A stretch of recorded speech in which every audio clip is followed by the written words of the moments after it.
today, how do you sell them the story of ancient Ayurveda? So, firstly, there's a huge interest in Ayurveda, yoga and meditation. The global audience knows that, and more so today, the younger generation is truly interested in mental well-being and the sciences of Ayurveda, yoga and meditation. And you know, with the internet, with quick commerce, with e-commerce, and it's very easy to reach the consumer, explain them the benefits of the deep roots that Ayurveda brings to them, and the consumer really connects to them. Because just remember, 5,000 years ago, we all lived like animals, and it's the ancient sciences of Ayurveda, yoga and meditation that has brought us health and well-being. And you know, human life expectancy back in the day was just 30 years, and now it's more like 100 years. So it's our ancient sciences that have really focused and brought us that, taken us from 30 years to 100 years today. You know, you talked about life expectancy, and you're absolutely right.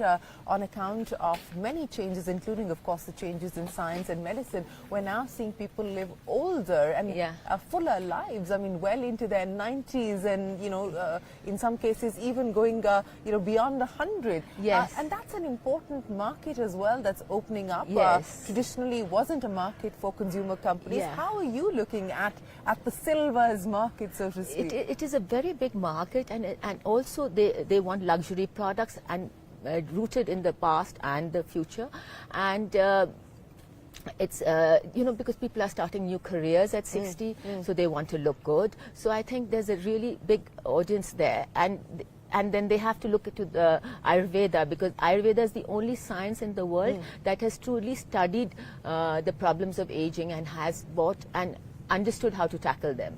There is no other. That's the only science in the world that has done it, and today, of course, modern science is augmenting it. So is that going to be a big focus for you at Biotique? Yes, the whole anti-aging. The longevity. Yes. The longevity, science of longevity, because Ayurveda is literally translated as the science of life, and it is the science of longevity, and that's a science that I've studied from my childhood. Yeah. I read and write Sanskrit, and this is a science that can build health and beauty for a lifetime. You know, you talked about looking at this from the prism of longevity and not necessarily from the anti-aging perspective, which is what, you know, the beauty industry has sold women for generations now. You know, how do you approach this as a woman yourself, but more importantly as an entrepreneur, founder of a beauty business? How do you look at this? I think it's beauty for a lifetime, health and beauty for a lifetime. Today it's not about anti-aging. Prevention is better than cure. And Ayurveda has always said that you have to look beautiful at every stage and age of life. And that's what I truly believe in, and I practice these sciences. And I think there's a huge market there globally. Well, speaking of a huge market globally, you of course have self-funded the business. You've been toying with the idea of an IPO. There's no debt. We are zero debt. You're zero debt. And I know that there have been many investors along the way who've been wanting to get on board, but nothing on the card so far? No, I think eventually we'll just go for an IPO, and because the valuations are great in the industry, and that's what we will do. But our company is zero debt, and it's completely internally funded. We have zero working capital from outside also. So the company is financially very strong, and we will go for an IPO in the near future. We talked about this the last time as well. Yes. Any closer now in terms of because, you know, there plans? is, I think the reason for IPO will be for the longevity of the company rather than any financial need. So there's no rush for us to go for an IPO. But in the near, but I do want to leave an institution of beauty and longevity behind, and the best way to do it is through the public market, so that it will have a journey of its own, the company, after my lifetime. So that's the reason that there's no big rush to do it, but for the longevity of the company, I will do it. We'll consider this as a possibility at some point, as you pointed out. But you know, Vinita, what we're seeing off late, especially you know, in terms of FMCG sales, is that there's been a slowdown in consumption in India. Are you witnessing that as well? Are you noticing that also? Not really, because you see, we have a growing middle class, at least for brand Biotique, which is premium FMCG. You know, I think maybe for the mass segment, Biotique is always more at the premium end of the consumer, and the consumer today understands the importance of looking good over a lifetime. And people are starting very young. Skincare, beauty, care is starting very young. No more are people waiting for to be in their 30s to start thinking of looking good. Teenagers are using the beauty ritual, and they want to take care of their skin, and they understand that it's important to look good, because the skin is the largest organ, and you have to take care of it. Yeah, absolutely. But you know, going global, and you've of course started that expansion journey into global markets a while back. How are things panning out there? They're doing very well. The global market is very interested in the sciences of Ayurveda, yoga and meditation, and what they really need is authentic Ayurvedic products of high quality, where Biotique fits in. And you know, now we are going to the US market, and the US market is really growing at 7.2% CAGR year on year for the next 5 years for a segment, niche segment like Ayurvedic products. So how will you distribute in the US? So we, you know, we have partners with e-commerce players and offline and online partners that we are partnering with, but mainly online will be a big channel for us in the US. Speaking of the online channel, how is that playing out in India? Now you have of course quick commerce as well, and beauty is exploding on even quick commerce services. So how's that going for you? Very well. We grew 40% year on year last year on our e-commerce and quick commerce, and today you can buy a Biotique product and it can be delivered to your house in 30 minutes. And so we are on all e-commerce platforms and quick commerce, and the consumer experience, you know, because they can read online, and the young Gen Z, you know, can read the details about the heritage of the product, the brand, and it's doing very well, and especially with influencer marketing and YouTube and Instagram. They're really it is very nice for them to experience the product through that channel. So what does that mean then in terms of your offline expansion? Are you slowing that down given how fast e-commerce is going for Biotique? E-commerce is doing very well, but I do think the consumer does want to have touch and feel experience. So I don't think we are slowing down offline. The consumer wants a bit of both. I don't think it's either or. Today the consumer is spoiled for choice. They sometimes want to buy it in their nearby shopping mall, or they want to have it delivered in 30 minutes. It just depends on the consumer. You know, you talked about knowing how to read and write Sanskrit, and you've of course spent a lot of your time looking at Sanskrit texts to drive inspiration for the products that you have put on the shelves as far as Biotique is concerned. But I also know that that you're a big believer in the power of technology, and you've spent a fair amount of your time understanding the many changes that technology is bringing about. How are you marrying the use of technology both on the back end as well as the front end for Biotique? As far as the manufacturing is concerned, Biotique is advanced Ayurveda. We've always believed that it is 21st century biotechnology blended with the 5,000-year-old science of Ayurveda. So as far as product formulations are concerned, because I'm head of R&D, those are the two strong pillars, strong technology, past and the future. And as far as our manufacturing facilities are concerned, also we are now having a lot of high-tech, biotech enabled manufacturing systems that give us very high-quality products. Because and on the front end, you know, the use of technology to change the consumer experience, and you know, we've seen a lot of beauty tech these days. What are you doing about that? So we are using augmented reality. Today you can go online and have your skin analyzed by AI, your hair analyzed by AI, and they recommend products for you, and then you can understand how to do your makeup, what cheek products you should use, or eye or lip products you should use, because there can be a live video, they can do your imaging and recommend products for you. So it's really customized and personalized care, because the computer, the AI scans your face and then gives you exactly for your skin type and hair type and your changing needs. The skin has changing needs in summer and winter, and at every age and stage you may need different products. So with AI you can really get personalized recommendation. Absolutely. So is this going to be something, where you focus on and put more investments into? Yes, of course. We are focusing and putting a lot of investment in augmented reality and personalized recommendation for the consumer, whatever they need. That particular day or particular week, they may need some different things. You know, Vinita, as I said, that this is a space where we've seen a lot of young Indian startups enter the market. We've got a whole host of D2C brands who are in this space. What would your advice be to them? Biotique has now been, on shelves for decades now. You've gone through many, many cycles. What would your advice be to young entrepreneurs who are looking at getting into the beauty and wellness space? I think most important is the quality. I think that is number one, because, and there are no shortcuts to success. To really focus on highly efficacious products and product quality, that would be the number one thing, because I think consumer delight. Yeah. I think Biotique has always focused on consumer delight and filling the needs of the consumer, and that's where our strength has been. And I think consumer delight and finding that one niche that the consumer needs.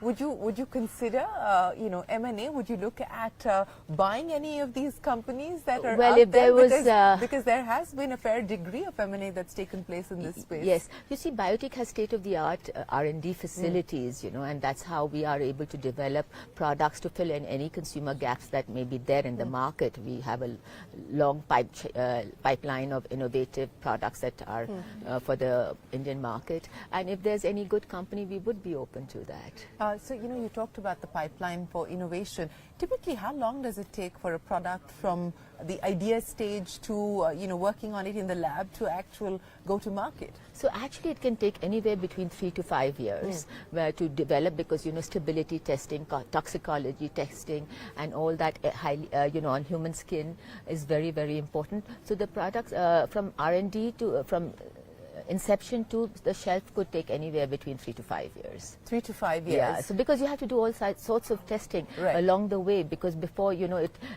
before the consumer puts it on their skin, it's very, very important that the product has stood all the tests and all the toxicology checks, or there's lots of tests to be done before it can go onto human skin. Right. And has technology speeded up that process? It has made it, it's speeded up or made it more refined, because there are some things that just take that time. You have to take time to do it well. And technology enables it, but there's no shortcut to success. No, there is no shortcut. But talking about manufacturing in India and making in India for the world, what has been what have been some of the big lessons, what have been some of the big learnings over the years of making in India and now making in India for the world? Yes, so Biotique has state-of-the-art manufacturing facilities in the foothills of the Himalayas. We grow our own crops, herbs. Around the region, plants are grown for us. And one of the main, so what we do is bring the product from the farm to the bottle and to the consumer. So the big learning is really high quality at every stage, and to manage each stage of production, because that's something that we manage, and all our products are made to EC, FDA regulation for the global market.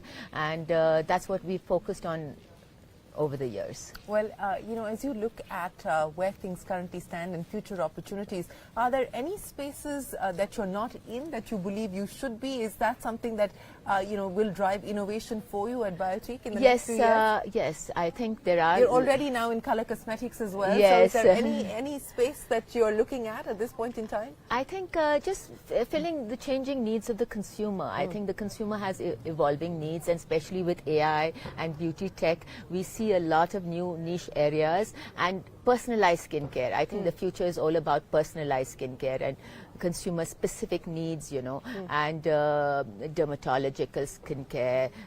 People are wanting medicinal skincare. So that's where we are focusing. I think the new growth is coming from medicinal skincare. That's what we are doing a number of launches for that. As a woman who started her own business in India, as you look at what's happening in the world today, and while we are seeing more women-led businesses, there is a need for more to be done to encourage more women towards entrepreneurship. What do you think are the necessary enablers that we should focus on? I think it's a change of mindset. I never think it's man or a woman. I think we are all equal, and we have everything equal. I don't think there is any reason to make it gender biased.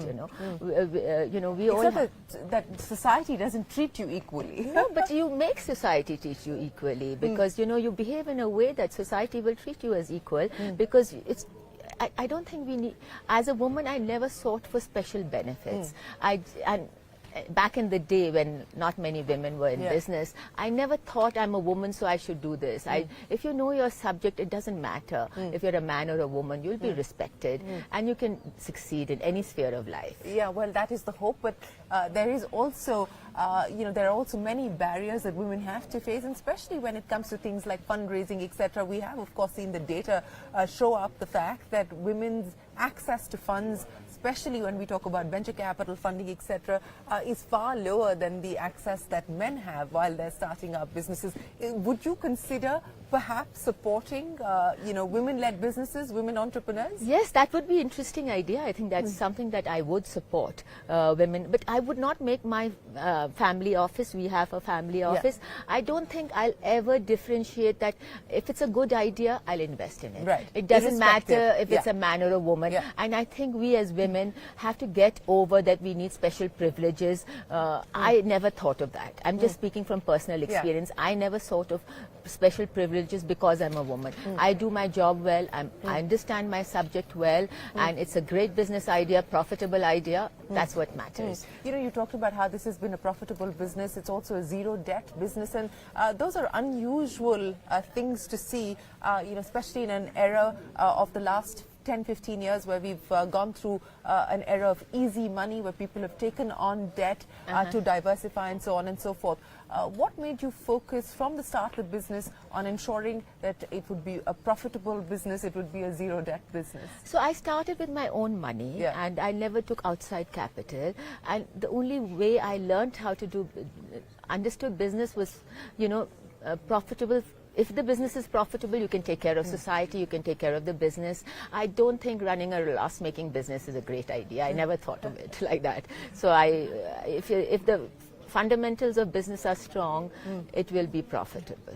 So, what is the aspiration over the next few years that you have for Biotique? I think being a global house of brands, lots of brands, Biotique is starting number of brands and global house of brands, and fulfilling the global needs of beauty, longevity and well-being for the consumer. I think that's the big focus area, and there's lots to be done, and the company is growing 30% year on year, and profit. We have a bottom line of 25% of revenue, so it's interesting. And so where are you at in terms of revenue today, and where do you foresee revenue in the next 5 years? We are privately held, so I'll take that question a little bit later, because I just don't want to give out the figures right now, but we'll take that question next time. When you IPO, then we'll get more numbers from you. But Vinita, it's always a pleasure. Thanks so much for joining us here on CNBC TV18. Before I let you go, what's the expectation here from Davos in terms of the big takeaways? I'm just looking at what the world is seeing in the future, what is the future, and how AI is going to be used. How are we going to really leverage AI for the well-being of humanity? That's an interesting take, which I'm looking forward to understand. Through your family office, is that something that you're focusing on? Focusing in investments. Through my family office, we want to do AI investments, and that's a big focus of what is the right niche, because that's something that's new for us. But I do want to invest in AI, and through our family office, and just looking for the right opportunities. Have you set up any meetings, any prospective yes, companies we have. I am. I'm having some meetings. Let's see how they all go. But just really understanding where the gaps in the sector are, and what would be the right things for us to invest in, because you have to be careful. Yes, and valuations have skyrocketed for anything linked to AI. I know. So so you have to just do the right thing, I suppose, and get to know. And outside of AI, what else would the family office be looking at? What are the other ideas that you may want to support and back? I think consumer, because consumer industries is something that we really understand, food and consumer behavior. So I think consumer and AI are the two big areas for focus for our family office investments. Well, Vinita, thanks so much. We wish you the very best of luck. Have a wonderful time here in Davos, and we look forward to seeing you back again here, and of course in India. Thank you so much, Shereen. Always a pleasure speaking to you. Always a pleasure speaking to you, and all the very best. Thank With that, you. it is time for us to wrap up this CNBC TV18 special here from Davos 2025. The conversations will continue, but we're back in a moment after the break with more.